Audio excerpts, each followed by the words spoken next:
Mr. President. The senator from Louisiana.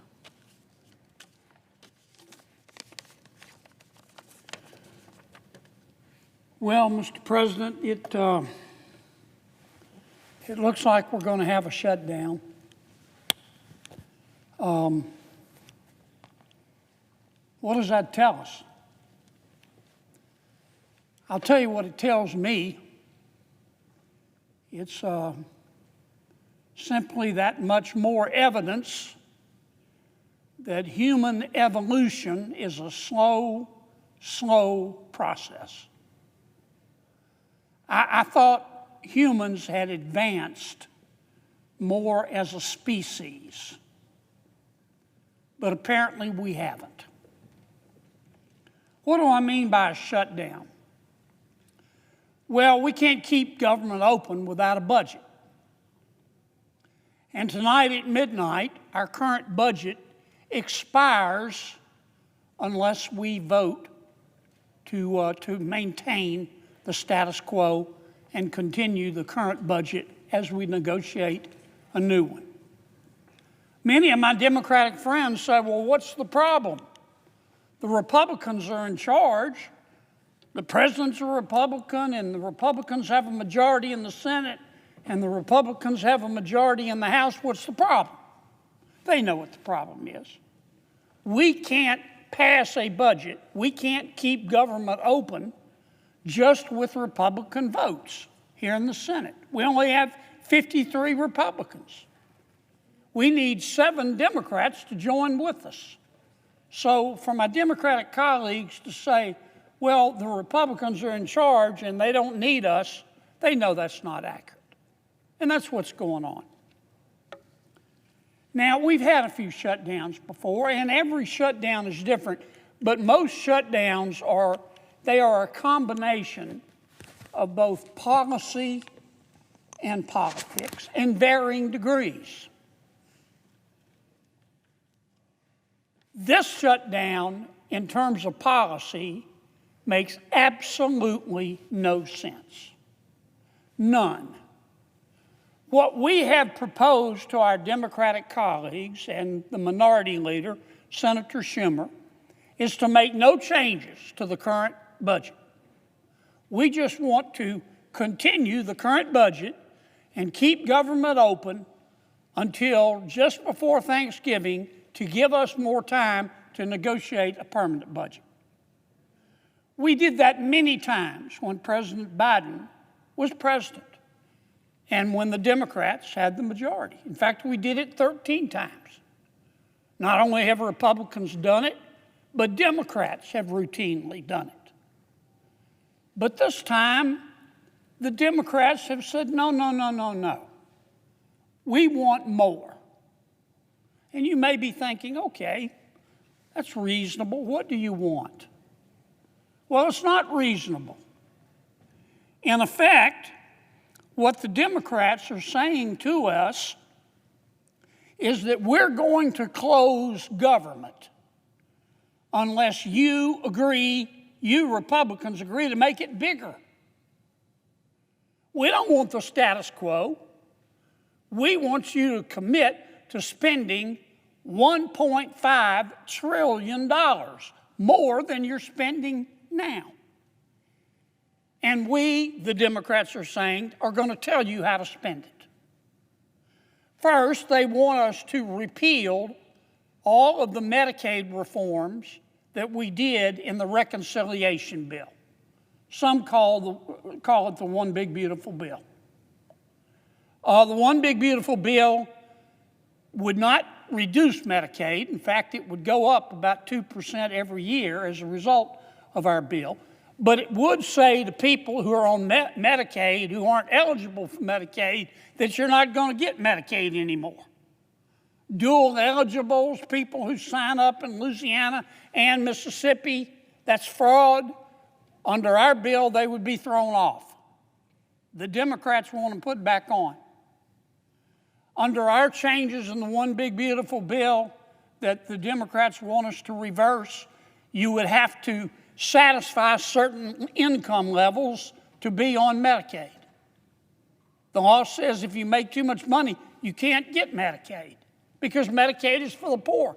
In my state, we have found people through audits making $120,000 a year on Medicaid.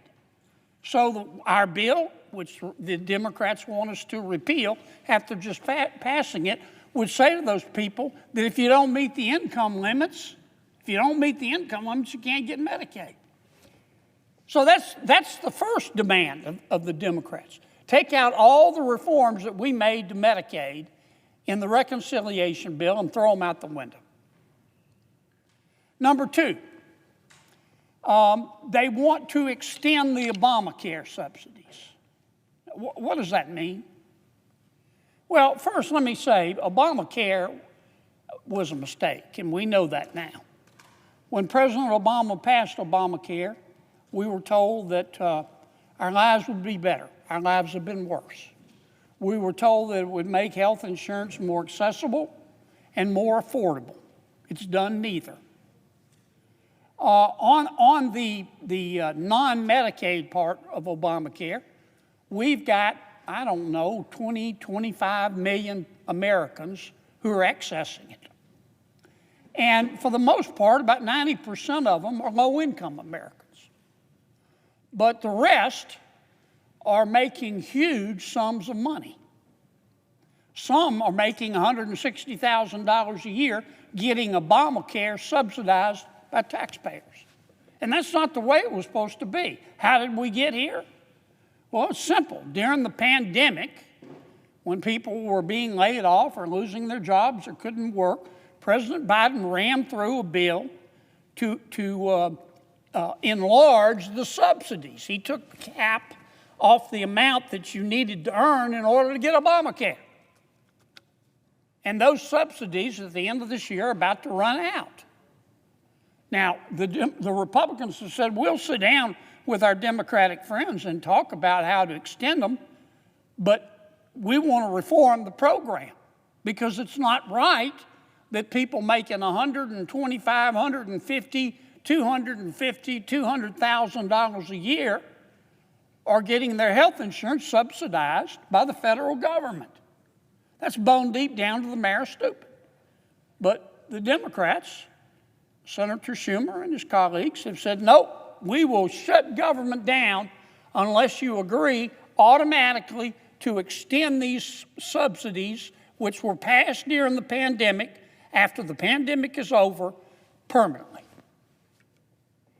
And that's just some of my colleagues' demands. I mean, you need an Excel spreadsheet to be able to follow their demands. Their demands to keep government open, you stack them here, you could stand on them and paint the ceiling. And that's not much of an exaggeration.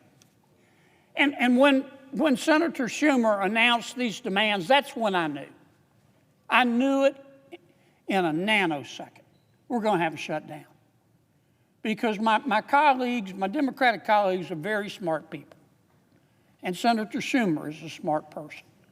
And he knew when he announced these demands that I could tell he wasn't serious. He knew they were unserious. And he knew that neither the president nor the other members of Congress were going to accept them. And you know what? Many Democrats know they're unreasonable as well. So that's why I say the policy part of this makes absolutely no sense. And that's because this isn't about policy. This shutdown is about politics. Now, parties change, just like the human experience changes over time. Political parties change. My party's changing. So is the Democratic Party. And there is a wing of the Democratic Party, I call it the socialist wing. Some less charitable people call it the loon wing of the Democratic Party. And they are in charge right now. And the non-loon, non-socialist Democrats are scared to death of them. And this particular wing of the Democratic Party that's in the ascendancy, what do they believe? They try to out-weird each other all the time. They hate If you listen to them, they hate Thomas Jefferson. They hate Abraham Lincoln. They hate George Washington. They hate Dr. Seuss. They hate Mr. Potato Head. They think our kids should be able to change genders back and forth at recess. Kids. And if it's their preference, should be able to undergo sex change operations while minors paid by you, the taxpayers. They believe that. They believe in open borders. They believe that if you support the law, which says you have to be vetted to come into our country, if you support the law, you're a racist. I think if you support the law, you're being prudent. But they believe in open borders. And my Democratic friends are about to elect a new mayor in New York City who is a member of the Loon Wing. He's a self-avowed socialist. He has said if the Prime Minister of Israel comes to New York City, he will have him arrested.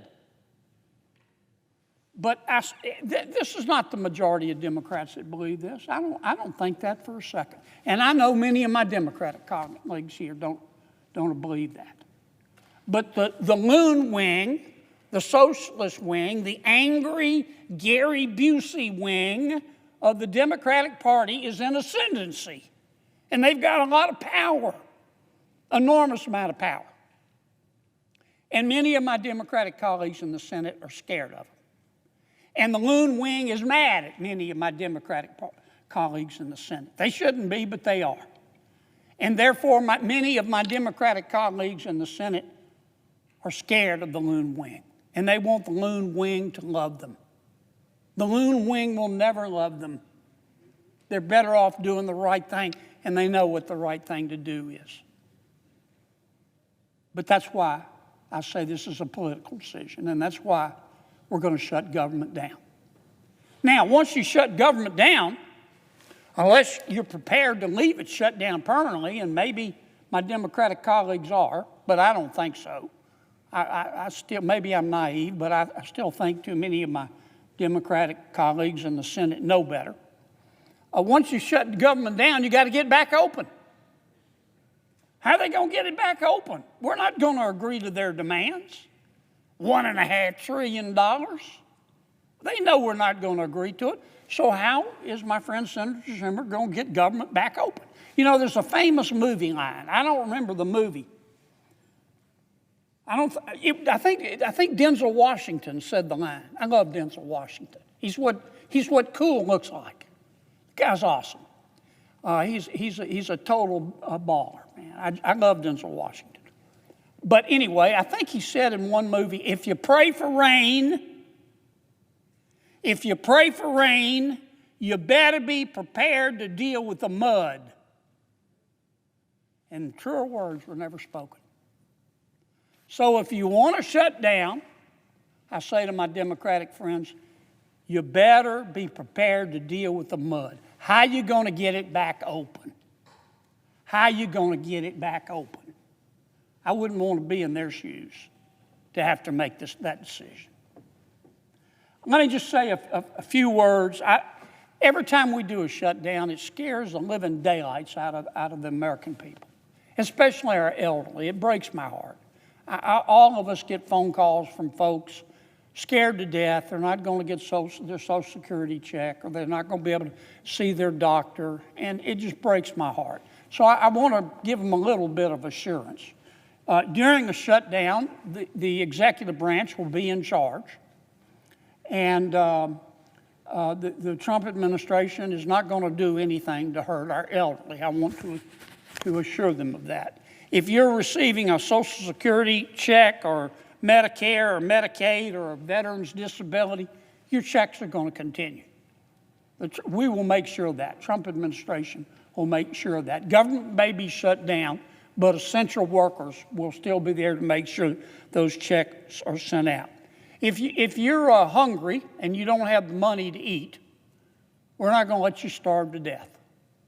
The administration is going to continue payments we call it, some people call it SNAP, I call it food stamps. And we will continue the payments for the women, infants, and children's program. Most of us refer that to WIC. You'll still get your mail. Don't worry about that. Postal Service will be working through the shutdown. If you depend for health care on your Veterans Administration and VA medical centers, they're going to remain open. So I don't want you to be scared about that.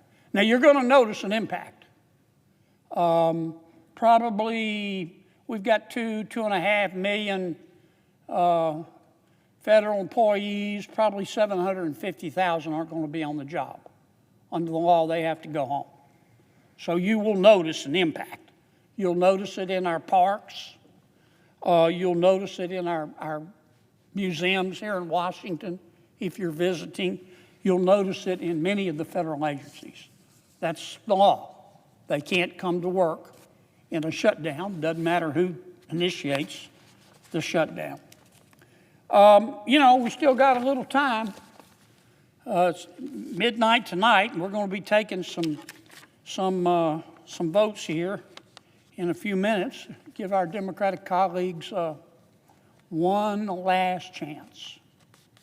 One last chance to do the right thing. And I certainly hope they accept it.